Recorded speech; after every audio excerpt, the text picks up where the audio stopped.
안녕하세요. 캔들피그의 이런저런 시간입니다. 저희가 말하고 있는 위기를 이해하기 위해서는 경제 시스템이 변화한다는 걸 이해해야 되고, 그 경제 시스템이 변하는 과도기에 지금 우리가 놓여 있다는 걸 인식을 해야 한다고 했는데요. 경제 시스템의 변화가 왜 중요하냐면 그게 항상 경제 위기의 형태로 시작이 됐고, 그건 구조조정의 성격을 가진다고 했습니다. 저희가 위기라고 하면 그걸 지수 폭락하는 수준으로 투자에서나 발생할 문제 정도로 그렇게 받아들이시는 분들이 꽤 많은 것 같은데요. 고작 그 수준은 아니고요. 그리고 경기 사이클상 필연적으로 발생하는 침체 수준을 가지고 저희가 위기라고 이야기하는 것도 아닙니다. 투자 손실 그런 수준을 넘어서 우리의 직장, 우리의 사업장이 무너지는 먹고 살고의 문제가 발생하는 그런 경제 위기를 말하는 겁니다. 저희가 말하는 경제적 위기의 핵심은 경제 시스템의 변화입니다. 과거 대공황이나 장기 스태그플레이션 같은 20세기 이후 역사상 최악의 경제 문제들은 언제나 이 경제 시스템이 변하는 과도기에 발생을 했었는데요. 현재 발생하고 있는 마찰적 실업 현상이라든가 저출산, 투기 광풍, 포모 증후군, 좀비 기업, 부채 문제 같은 이런 문제들은 다 따로 노는 게 아니고요. 현재의 경제 시스템이 한계에 봉착하면서 발생하는 서로 굉장히 밀접한 관련이 있는 그런 현상들입니다. 하지만 이런 부분까지 제대로 이야기를 하기 위해서는 가장 기본이 되는 경제 시스템의 변화에 대해서 서로 인식을 하고 있어야 그런 이야기를 나누는 게 의미가 있는데요. 그래서 저희 채널을 계속해서 볼 생각이 있는 분들은 이 내용 정도는 서로 기본적으로 받아들이고 현재 드러나고 있는 이슈들을 보자는 의미에서 이렇게 또 이야기를 하는 거니까, 자주 들으시는 분들은 조금 지겹더라도 한 번 더 들어주시고, 이 내용이 낯선 분들은 집중을 좀 해주셨으면 합니다. 아무튼 최근 저 혼자서 진행하는 이런저런 시간에 경제 시스템의 변화 과정에 대해서 이야기하고 있었는데요. 근데 제가 지난주에 몸이 많이 안 좋아서 영상도 못 나가고 이야기하던 것도 흐름이 좀 끊겨버린 것 같습니다. 2주나 지났으니까 말이죠. 영상 기다리신 분들한테는 죄송스럽게 생각하고 있습니다. 흐름이 끊긴 것도 있고 해서 앞서 했던 내용을 빠르게 좀 다루고 이야기를 한번 다시 이어가 보도록 하겠습니다. 1930년대 초까지의 경제 시스템이었던 자유방임의 자본주의는 엄청난 양극화와 독점 문제를 만들어냈습니다. 양극화가 심해지다 보니까 국민들의 구매력은 갈수록 떨어져 갔고요. 고착화된 독점 문제는 기업들의 경쟁 의지를 상실시키고 시장 가격의 왜곡을 불러왔습니다. 그리고 1차 대전 이후 초호황기에 도취된 나머지 과잉 공급과 과잉 투자가 무분별하게 진행되다 결국 대공황의 형태로 뻥 터져 나왔죠. 당시 자유방임의 자본주의 한계가 대공황의 형태로 터져 나왔고, 당시의 경제 시스템으로는 그 위기를 해결할 수가 없었는데요. 경제 위기를 계기로 경제 시스템이 변하는 그런 시기가 왔고, 그게 바로 1930년대부터 시작된 수정 자본주의입니다. 이미 심한 과잉 투자, 과잉 공급을 겪으면서 시장 자체만으로는 수요와 공급이 균형을 이룰 수 없다는 게 확인됐던 터라, 이때부터 시장에 정부가 적극적으로 개입을 하게 되고 부족한 수요를 정부가 창출하게 됩니다. 이런 것뿐만 아니라 이전 경제 시스템에서 문제가 되었던 독점에 대한 규제도 강화하고 노동환경과 사회보장제도도 상당 부분 정비한 경제 시스템으로 변화를 했는데요. 자, 이렇게 말하면 이 경제 시스템이 이대로만 가도 될 것 같잖아요. 지속해서 말씀드리지만 제가 경제 시스템의 변화라고 하지 발전, 개선 이런 말은 잘 안 하는데요. 어떤 측면에서 보면 발전이라 할 수도 있고 개선된 것처럼 보일 수는 있겠지만 경제 시스템은 흔한 예로 우리가 입는 옷하고 같습니다. 긴팔을 입고 있다가 날씨가 더워지면 반팔로 바꾸는데 우리가 그걸 발전시켰다, 개선시켰다고 말하지 않잖아요. 왜냐면 날씨가 더워지는 환경 변화가 생겨서 그걸 해결하기 위해서 반팔을 입은 거잖아요. 반팔을 입은 그 순간에는 시원하니까 발전시키고 개선시킨 것처럼 느껴질 수는 있겠지만 그 반팔이 겨울철에 들어서는 안 맞는 옷이라는 걸 우리는 잘 알고 있기 때문인데요. 자본주의 경제 시스템도 마찬가지입니다. 옷이 몸을 보호하고 멋을 내는 그 본질은 유지한 채 환경 변화에 따라 변하듯이 자본주의 경제 시스템도 경쟁과 효율, 이익 추구를 위한 생산 활동이라는 그 본질은 유지한 채로 그 시대 상황과 처한 문제점에 맞게 그때그때 경제 시스템도 바꿔 입는 옷처럼 변하는 겁니다. 그럼 다시 원래 이야기로 돌아가서 자유방임의 자본주의는 독점과 양극화, 과잉투자, 과잉공급 등의 문제를 극으로까지 끌고 가면서 대공황을 불러왔고 결국 경제 시스템의 변화를 가져왔습니다. 독점도 규제하고 노동자 권리, 사회보장 강화하고 정부가 부족한 수요도 창출하는 식으로 변했다고 하니까 개선되고 좋아진 것 같잖아요. 이렇게만 잘 유지해 간다면 아무 문제 없을 것 같고, 그런데 경제 시스템이라는 게 그렇지가 않죠. 그 시스템도 시간이 지나면서 문제가 생기는 겁니다. 수정 자본주의라는 그 경제 시스템에서는 복지나 공공지출의 형태로 정부도 가계만큼이나 수요를 창출하는 데 큰 역할을 했는데요. 정부가 쓰는 돈이 많다 그런 이야기죠. 그러기 위해서는 세금을 훨씬 더 많이 걷어야 되고 시장에서 정부의 역할과 지출이 워낙 크다 보니까 관료들 특유의 사고방식이 시장에 그대로 작용해서 시장의 역동성을 떨어뜨렸습니다. 시장에 정부가 적극적으로 개입을 하는 만큼 공기업도 많이 생기고 정부가 쓸 수 있는 돈의 규모가 커지는 만큼 이 돈들은 정치적 목적의 공공지출로 필요 이상으로 과도하게 쓰이면서 사회 전반적으로 비효율이 점점 심해집니다. 게다가 이 시기에 노동자들의 권리가 크게 향상되면서 인건비, 복리후생 비용 등이 많이 증가했는데요. 이건 또 기업 입장에서 고비용 저효율 구조가 고착화됐다는 이야기가 됩니다. 정부, 기업, 가게 할 것 없이 전부 비효율이 증가하는 그런 상황에 직면했는데요. 만들어내는 결과물에 비해서 비용이 커졌다는 이야기인데, 이전 자유방임의 자본주의 시스템에서는 과잉공급, 양극화 등이 문제였다면 이 경제 시스템에서는 자본주의의 본질 중에 효율이라는 중요한 부분이 망가지고 있었던 겁니다. 사회와 기업 모두 고비용 구조가 되면서 과거와 같은 성장세는 정체되고요. 고비용으로 인해서 이익과 경쟁력이 떨어지던 기업들은 자기들도 이익 내고 살아남아야 되니까 해고를 늘리면서 비용을 줄였는데 이게 또 침체를 심화시킵니다. 어쩔 수 없죠. 임금은 낮출 수 없고 기업도 땅 파먹고 사는 건 아니니까요. 하지만 이미 강해진 노동자들의 잦은 파업과 시위로 갈수록 상황은 악순환에 빠져버립니다. 이렇게 수정 자본주의 경제 시스템이 구조적 한계를 보이면서 꾸역꾸역 이어가던 와중에 1970년대 오일 쇼크가 터졌는데요. 안 그래도 사회 전반적인 비용 급증과 비효율로 특히 기업들이 몸살을 앓고 있는 상황이었는데 이제 오일 쇼크로 원자재 가격까지 급등해버리니까 기업들의 비용 문제는 걷잡을 수 없이 심각해지고 무너지는 기업들도 급증을 했습니다. 이렇게 침체되는 상황인데도 물가 급등까지 동시에 발생하는 설상가상의 상황을 맞이하게 되죠. 자, 이렇게 드러난 경제 문제를 이 경제 시스템이 해결할 수 있을까요? 애초에 이 경제 시스템 자체가 가진 약점이 드러난 거기 때문에 당시의 경제 시스템으로는 해결할 수가 없었던 겁니다. 그러다가 80년대부터 경제 시스템의 변화가 다시 시작이 됩니다. 그럼 이번에는 어디에 초점이 맞춰지겠습니까?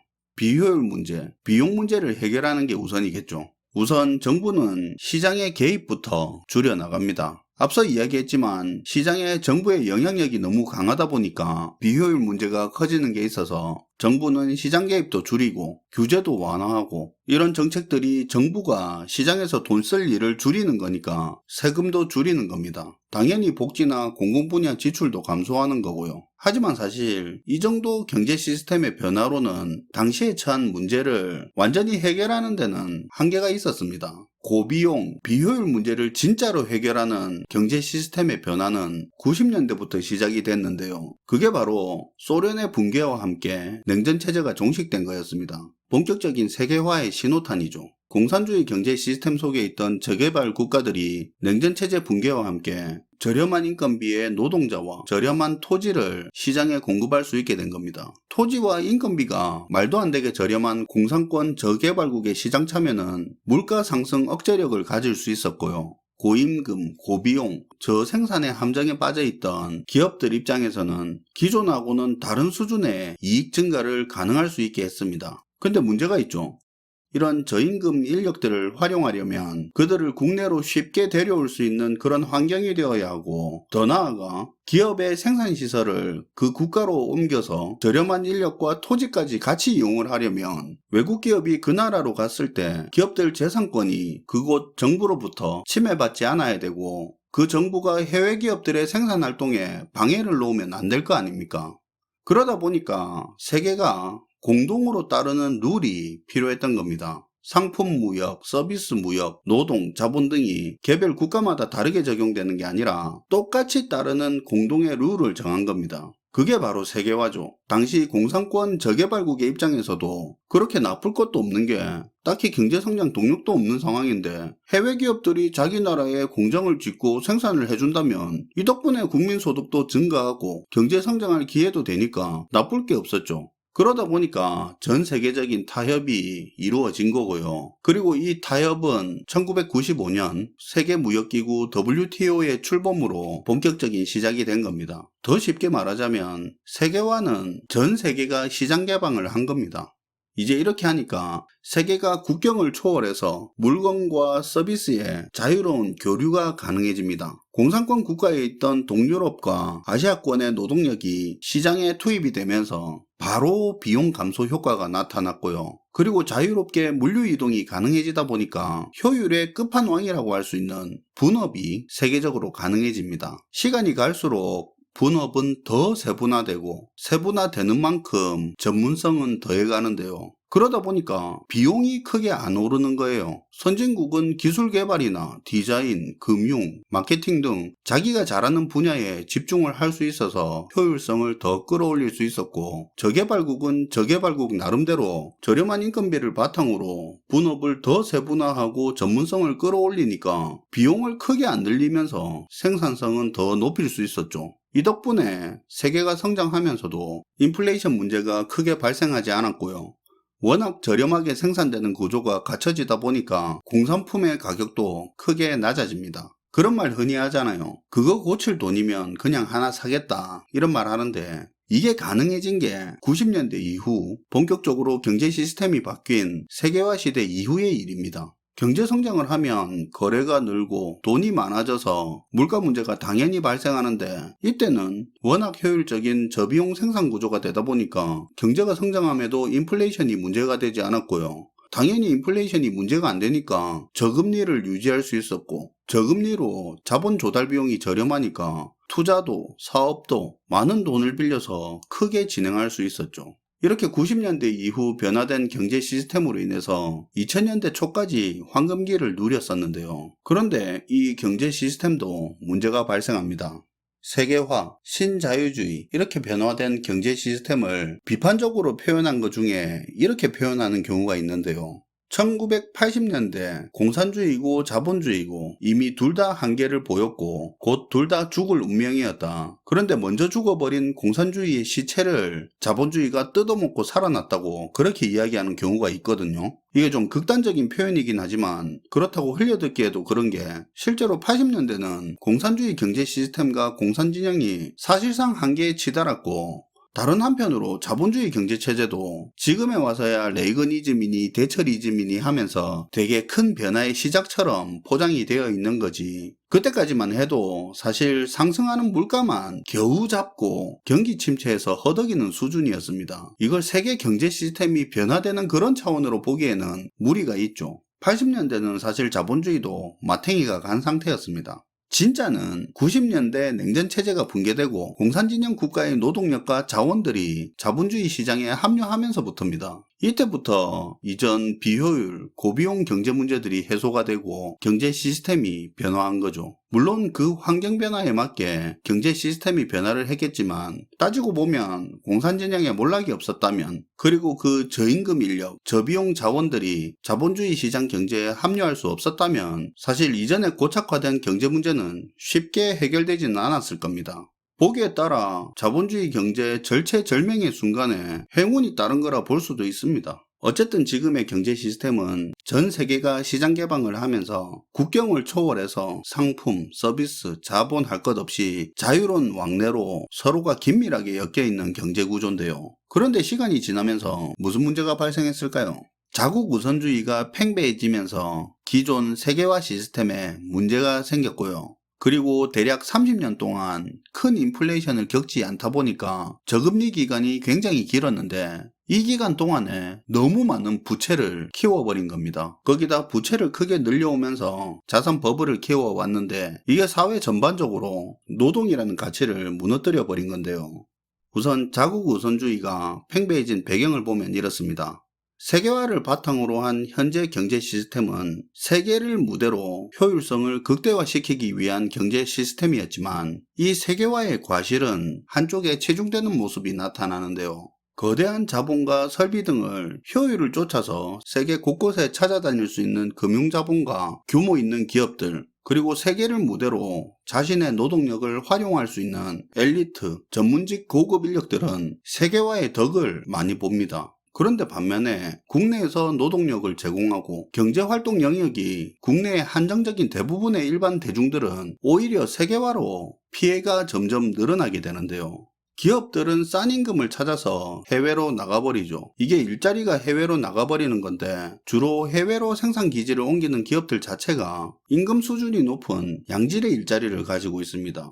그러니까 비용을 줄이려고 자국을 떠나 저임금 국가로 옮기겠죠. 양질의 일자리는 해외로 나가버리고 거기에 더해 저임금 국가의 근로자들은 높은 임금을 찾아서 선진국 노동시장에 진입을 하게 됩니다. 이들은 선진국에서 주로 서민 일자리에 고용이 되는데 낮은 임금으로 고용되다 보니까 내국인들의 임금 상승을 억제하는 효과를 내버립니다. 여기서 그치지 않고 시간이 지나 저임금 국가의 기술력도 증가하면서 그나마 남아있는 국내 기업과 경쟁을 하는데 이게 가격 때문에 경쟁이 되겠습니까? 국내에 남아있는 기업까지 무너지거나 고용이 줄어들게 되죠.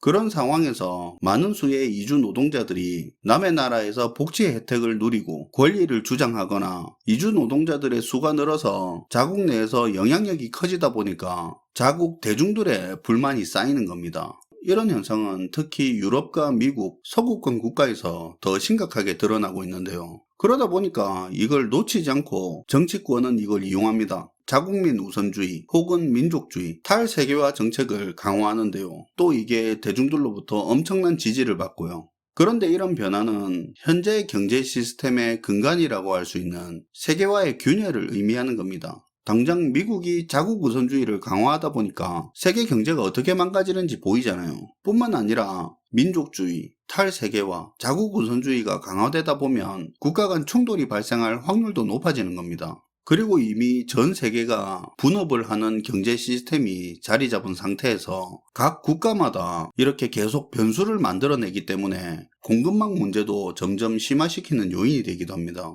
왜냐면 지금 세계가 분업을 하고 있는데 분업의 강점이 효율성인데 반해서 분업의 약점은 한 군데서만 문제가 생겨도 전체가 마비되는 거잖아요. 변수에 굉장히 약한 게 분업 시스템인데 지금 세계는 굉장히 많은 변수에 노출되어 있고 우리는 이걸 뭉뚱그려서 그냥 공급망 위기 이런 식으로 부르는 겁니다.